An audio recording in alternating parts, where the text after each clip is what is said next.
What does it mean for two people to become one in marriage?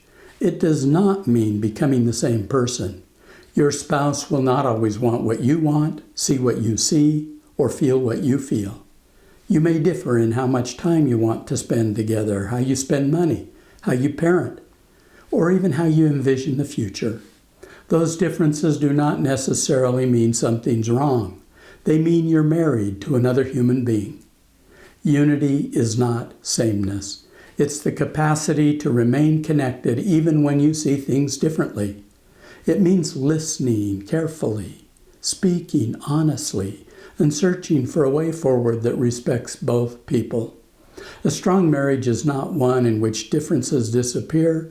It's one in which differences can be expressed without threatening the relationship. Becoming one means creating a partnership strong enough to hold two perspectives, two voices, and two people who continue choosing a life together.